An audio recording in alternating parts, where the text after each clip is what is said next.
Selling a business can be complex, but when it comes to a sole proprietorship, the process is uniquely challenging. Unlike other business structures, you can't simply transfer ownership of a sole proprietorship. So how exactly do you sell one?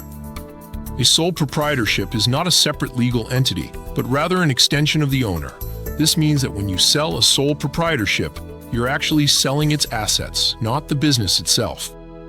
These assets can include tangible items like inventory and equipment, as well as intangible assets, such as trademarks and goodwill. The process of selling a sole proprietorship involves several key steps. First, you need to determine the value of your business. This includes assessing both tangible and intangible assets, as well as considering factors like annual revenue and projected earnings. It's often helpful to hire a professional appraiser to ensure an accurate valuation. Next, you'll need to find a buyer.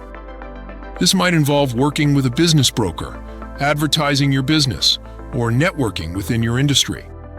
Once you've found potential buyers, you'll enter into negotiations. It's crucial to clearly communicate what's included in the sale and to reinforce how you arrived at your valuation. After agreeing on terms with a buyer, you'll need to create a sales agreement. This legal document should outline the sale price, specify which assets are being transferred, and detail the buyer's intentions for the business.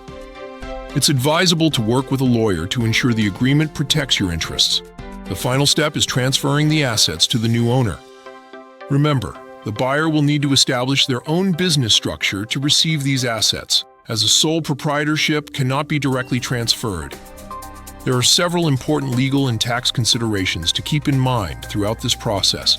You may need to cancel or transfer certain business licenses and permits. Existing contracts with vendors or clients may need to be renegotiated. You'll also have tax reporting obligations to the IRS, including potential capital gains tax on the sale of assets.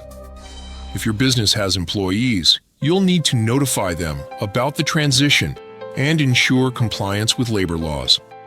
Some buyers may request a non-compete agreement, which could limit your ability to start a similar business in the future. Selling a sole proprietorship requires careful planning and attention to detail. While it's possible to navigate the process on your own, working with professionals such as lawyers, accountants, and business brokers can help ensure a smooth transaction and protect your interests. By understanding the unique aspects of selling a sole proprietorship and following these steps, you can successfully transfer your business assets and move on to your next ventures.